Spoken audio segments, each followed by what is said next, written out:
No check-up no rádio de hoje, nós temos a alegria de receber João Marcelo, hipnoterapeuta, que nos ajudará a entender um tema muito importante, né? Por que as pessoas ansiosas muitas vezes não conseguem ter coragem para realizar até as tarefas mais simples, né? A ansiedade pode ser um obstáculo significativo em nossas vidas. E João Marcelo, com a sua experiência, irá explicar para a gente sobre isso, né? João, seja bem-vindo aqui ao nosso Panorama 95. Bom dia, João Marcelo. Bom dia, Marcos Dantas. Bom dia, caros ouvintes do Panorama 95.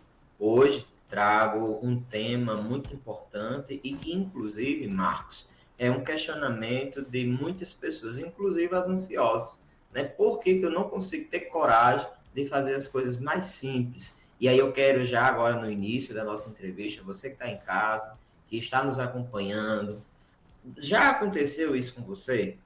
A ansiedade já te impediu de você ter coragem, sentir aquele desânimo, não ter coragem de fazer praticamente nada dentro de casa? E quando eu falo isso, inclusive, eu incluo coisas simples, né? Tem pessoas que não conseguem, por exemplo, vou dar um exemplo de uma mulher, ela não consegue nem sequer arrumar a casa, não consegue, não tem coragem, não tem vontade de se levantar da cama, né? E por aí vai. Então, se você se identifica com este tema, manda aqui um WhatsApp para a rádio, que a gente quer ouvir a sua opinião, né, para a gente poder enriquecer o conteúdo aqui da nossa entrevista. E o nosso WhatsApp é o 992053030, vou repetir, 992053030. João, quais são os principais fatores que levam a pessoa ansiosa a evitar tarefas simples do dia a dia, por exemplo? Bem, Marcos, olha, hoje nós vamos entender através dessa entrevista por que as tarefas simples elas podem se tornar tão desafiadoras para pessoas ansiosas e como também nós podemos usar, por exemplo, o nosso cérebro para enfrentar esses obstáculos. Primeiro, o cérebro de uma pessoa ansiosa, ele tende a ver tarefas comuns como ameaça. E isso vai aumentar a produção de adrenalina no cérebro dela, gerando aquela sensação de medo, resultando em um bloqueio. Perceba só, a amígdala cerebral não tem nada a ver com a amígdala que a gente tem na garganta, tá certo? A amígdala cerebral, que nosso cérebro ele tem uma partezinha chamada amígdala, que é o centro das respostas emocionais.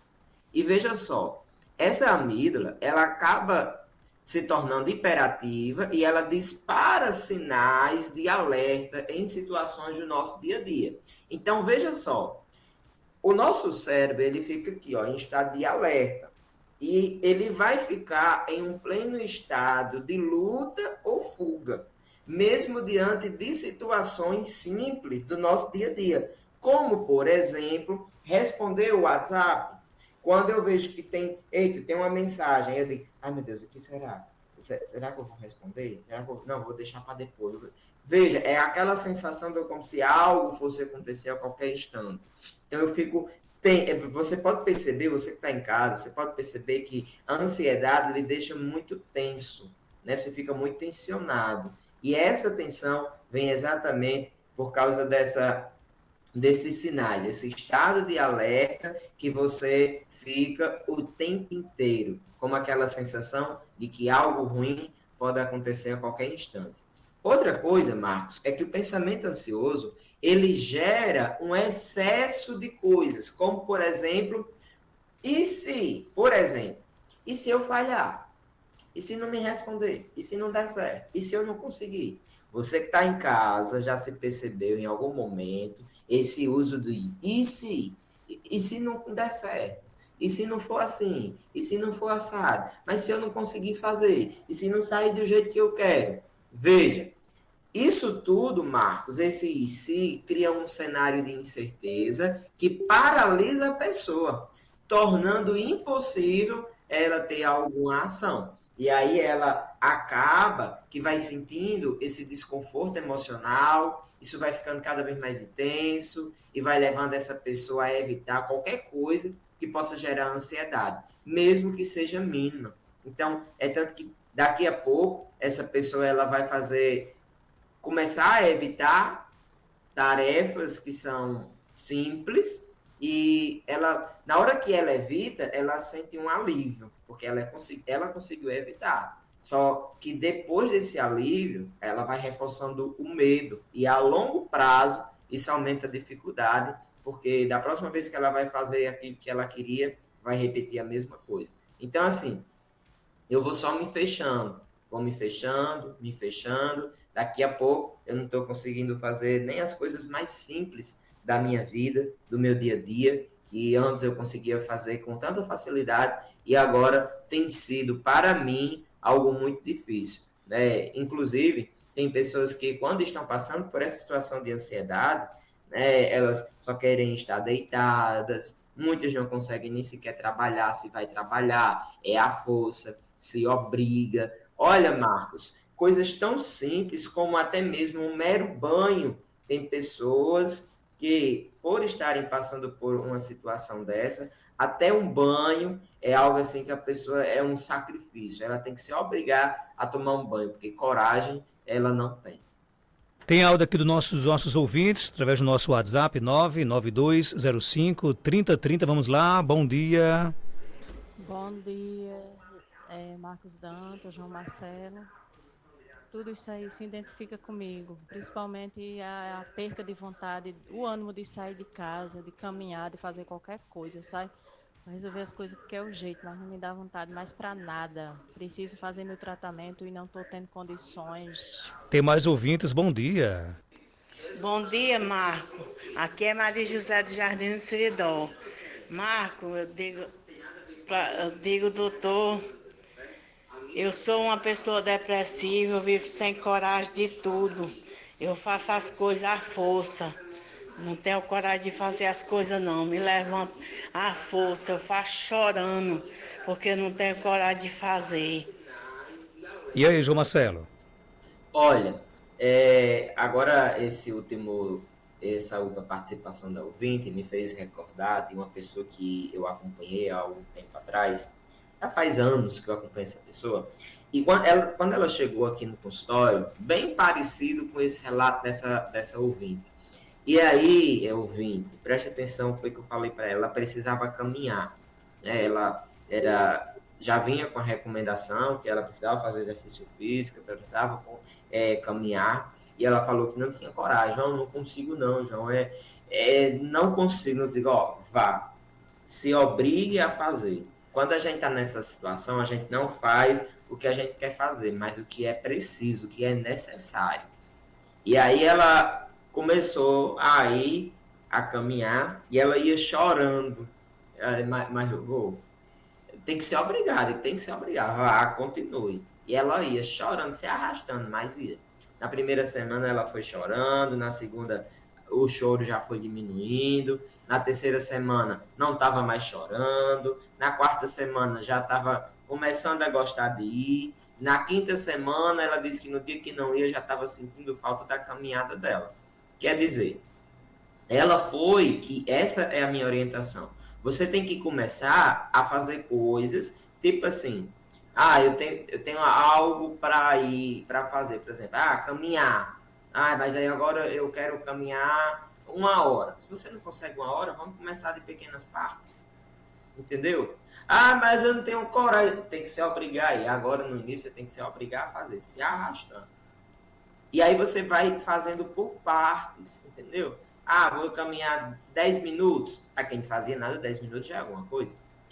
Se acostumou com 10 minutos, agora vai aumentar para 20 minutos. Daqui a pouco para meia hora. Daqui a pouco você está lá fazendo isso 1 hora tranquilo e está gostando.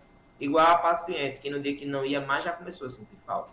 Veja, essa sensação de completar pequenas partes, isso vai liberar dopamina no seu cérebro, que pode ajudar a criar um ciclo de recompensa positiva. Inclusive, você precisa sair dessa zona de conforto. Porque, veja só, muitas pessoas, Marcos, esperam um dia assim lindo, bonito, maravilhoso, que vem agora uma coragem, vem uma força de vontade para você fazer as coisas. E isso não vai vir, não. Não vai vir do dia para a noite. Não vai vir assim, a estalar de dedo, e agora você vai ter coragem de fazer o que você quer. Tem que começar nas pequenas coisas E essa prática é um enfrentamento gradual, né? Onde você, que está aí do outro lado, você tem que se expor a esse desconforto. Olha, a paz que você procura está no desconforto que você não quer sentir. E você vai entrando nesse desconforto, vai fazendo, mesmo contra a vontade, até que seu cérebro se ajuste e aquela tarefa ela pareça menos assustadora para você.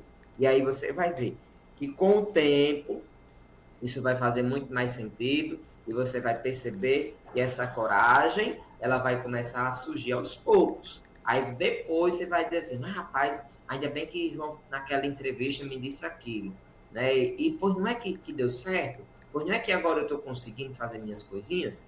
Agora, você só deitado, chorando, né? E aí só, ai, porque tá doendo, ai, numa lamentação do tamanho do mundo, você só vai ficar cada vez mais no fundo do poço. Então, assim, eu sei que é difícil, eu sei que não é porque você quer, e eu sei que isso é real. Agora, você tem que fazer o que é necessário, e não o que você quer fazer. Porque a mente, ela te engana, e ela te engana para te proteger, a todo e qualquer custo. Então, você precisa fazer o que é necessário, e não o que sua mente quer. Tem mais ouvintes com a gente aqui no nosso WhatsApp. Vamos lá, bom dia. Bom dia, Marcos. Eu gostaria de saber do Dr. João Marcelo como é que funciona a hipnoterapia. É uma terapia de regressão? Quer responder logo ou quer passar para outra mensagem, João? Só. Ó, o processo de hipnoterapia, ele é um processo de intervenção, certo? Como assim, já é um processo de intervenção? Primeira coisa, não tem nada a ver com hipnose da forma que você ouvinte pode pensar. Gosto de falar na hipnose porque muitas pessoas dizem, por exemplo, eu morro de medo, Deus, eles não faço de jeito nenhum. Porque as pessoas pensam que tem a ver com aquelas besteiras que passam na televisão, em filmes, desenhos, né, que a pessoa vai ficar inconsciente, que não sabe o que está acontecendo, e nada disso acontece. Muito pelo contrário, a hipnose ela não serve de nada para resolver problema. É apenas a capacidade natural do seu cérebro de tornar real o que você imagina. Por isso você assiste uma novela, você sabe que tudo aquilo é mentira, mas daqui a pouco tá lá chorando, rindo, tendo raiva, mesmo sabendo que aquilo é mentira. Pronto, esse é um exemplo prático do que é hipnose. E dentro do processo de terapia, a gente só utiliza a hipnose para tornar real o que a pessoa imagina. A hipnose por si só não vai resolver nada do seu problema. O que resolve é o processo de terapia que a gente usa, um processo de reeducação. A terapia ela é dividida em 3 partes. A primeira é a revelação. Depois da revelação, você vai ter consciência do que é o seu problema, porque perceba só, Marcos, quem chega aqui no consultório, ela chega com a queixa, jurando que seu problema é determinada coisa. Quando ela vai para a poltrona, ela percebe que o problema dela não tem nada a ver com o que ela chegou aqui dizendo que era. Isso acontece por causa de 2 princípios da terapia. Primeiro, o problema não é o problema. Segundo, a mente conscientemente. E a mente mente para te proteger. Entendeu? Então, assim, você fez a revelação, depois a compreensão e, por fim, a reeducação. O que ele traz ao consultório, que é a sua queixa, não tem nada a ver com o seu problema em si. Hoje, o seu sofrimento é apenas causado pelo resultado de um processo evitativo que o seu cérebro criou de tanto ter estratégia para poder evitar uma dor, sendo que isso acaba gerando sofrimento, desse sofrimento é desenvolvido ansiedade e tantos outros problemas. Logo, a minha proposta, através da hipnoterapia, é identificar que dor é essa que seu cérebro tanto evita e que gera sofrimento para você. Conseguimos identificar, você compreendeu, fez a reeducação, pronto, você está livre. Desde que você esteja realmente disposto e comprometido consigo mesmo. Quando você chega aqui, disposto, João, vim para resolver meu problema, só saio daqui com meu problema resolvido, vou fazer o que der, o que for necessário, é logo o seu processo. São as pessoas que passam menos tempo dentro do processo terapêutico. E lembrando que a maioria das pessoas conseguem resolver o problema de 1 a 3 sessões. Isso não é lei, porém, a maioria das pessoas consegue resolver o problema de 1 a 3 sessões. Isso vai depender do quanto a pessoa realmente está comprometida e disposta em resolver o problema dela. Tem mais perguntas, tem mais mensagens, bom dia. Bom dia, Marco Danta, bom dia, João Marcelo. Pois eu adoro fazer a caminhada e a física aqui na Praça do Bairro Soledade. Eu vou. Só que esse dia eu não tive não, porque eu tive doente e o professor também pôde vir, mas se Deus quiser, amanhã se tiver eu vou. Acho que amanhã ele vem, porque ele faz dia que ele não vem. Que Deus abençoe todos vocês aí da rádio. Tá? E a nossa saúde seja total, saúde, felicidade. Um abraço, minha querida. O ouvinte colocou que é o seguinte, queria saber se isso é ansiedade, né? Porque quando deixo meu menino na escola, aí chego em casa, fico já preocupada de passar já a hora de pegá-lo na escola. Isso é ansiedade? Olha, Marcos, isso pode ser, né, veja só, lembra do estado de alerta que eu falei? Eu fico aqui, nesse estado de alerta. Então, perceba só, eu acho que para que você possa ter um diagnóstico preciso, né, e investigar se tem outras coisas aí por trás que pode fechar, né, esse possível diagnóstico, até porque eu não posso dar o diagnóstico, você tem que procurar um especialista, né, por exemplo, você buscar um psiquiatra, né, um médico que ele vai te dar, né, juntamente com você, vai poder chegar nesse diagnóstico. Agora, algo assim, você tem que ver se isso é algo que é de vez em quando, ou se não, está atrapalhando a minha vida. Tá atrapalhando sim, porque eu não estou conseguindo fazer nada, pensando já na hora de pegar o menino, e se o menino vai acontecer alguma coisa, e se isso, e se aquilo, pronto. Aí isso realmente pode ser que a ansiedade esteja atrapalhando a sua vida. Agora, não, João, é uma vez ou outra assim que eu fico pensando, que eu tenho medo de esquecer de alguma coisa, aí eu fico com aquele sentido na minha cabeça, pronto, aí não tem problema. Isso incomoda a sua vida, tá lhe atrapalhando? Não, não tá, pronto, isso é normal. Agora, não, João, tá atrapalhando sim minha vida, pronto, você tem que buscar ajuda, porque isso pode já estar realmente sendo um problema. Bom dia, infelizmente é assim mesmo, né? Tenho fibromialgia e tem dias que não consigo fazer direito as coisas, né? Ela teria que, no caso, tratar o quê? Do psicológico, da fibromialgia, dos dois? Olha, Marcos, muitas pessoas que inclusive eu já tratei conseguiram resolver, não vou dizer resolver, mas conseguiram se libertar da fibromialgia, né? Teve uma melhora muito significativa através do processo de terapia.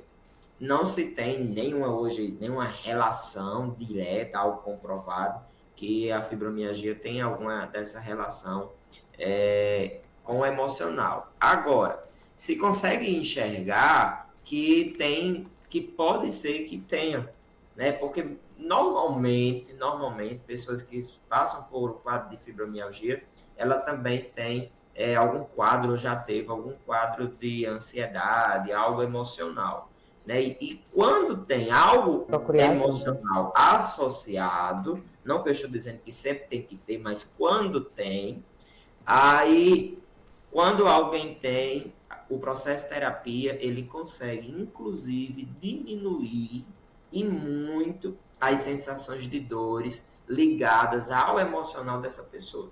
Eu já tive muitos pacientes que passaram por aqui com queixa de fibromialgia e que, inclusive, deixaram até de tomar medicação após o processo de terapia, né? Porque era ligado diretamente ao seu estado emocional.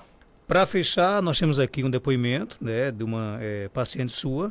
Você quer falar um pouco sobre ela antes de trazer aqui o depoimento? Sim, veja, eu estou trazendo hoje esse depoimento, que inclusive tem também lá no meu Instagram.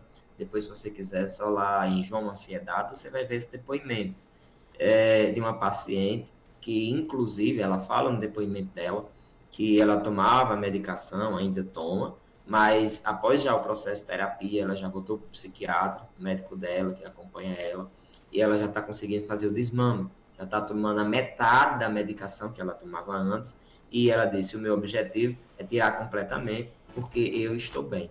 Então, vamos acompanhar o depoimento dela e você vai ver com as próprias palavras dela o que ela fala. Vamos ouvir então? Eu cheguei aqui com crise de ansiedade, sempre tive desde a infância e procurei ajuda. Olá, me chamo Keline, estou aqui para falar um pouco sobre a terapia. Eu cheguei aqui com crise de ansiedade, sempre tive desde a infância e procurei ajuda. Eu vi que eu realmente estava precisando. Desde a infância, venho passando por isso e desde 2020 piorou devido à perda da minha irmã. Aí tive que procurar ajuda. E hoje, pós-terapia, estou conseguindo tomar a metade do remédio que eu tomava para ansiedade, fazendo desmame com a ajuda do psiquiatra. E pretendo tirar totalmente, que eu estou bem. E eu recomendo a terapia para quem tem ansiedade. Procure João, pois é uma autoajuda. Que bom, João. Isso aí são relatos da vida real, né? Exatamente, né? Uma coisa é eu falar, né? E é suspeito eu falar. Outra coisa é alguém que passa pelo processo, né? Que dá o seu depoimento, que pode realmente contestar o quanto a terapia tem sido válida na vida dessa pessoa. E você que está do outro lado, também esse depoimento pode ser para você uma inspiração para que você possa também dar um passo à frente a buscar ajuda. João Marcelo, ele é hipnoterapeuta, está na clínica Anaí Costa, na rua Padre João Maria, número 56, vizinho à Catedral de Santana, no centro de Caicó. Telefone 99696-6533 e o Instagram, muito fácil, @JoãoAnsiedade. Obrigado, João, por sua participação. Até quarta-feira, se Deus quiser. Até a próxima semana. Desejo a todos um ótimo resto de semana abençoado. Tchau, tchau. 8h33.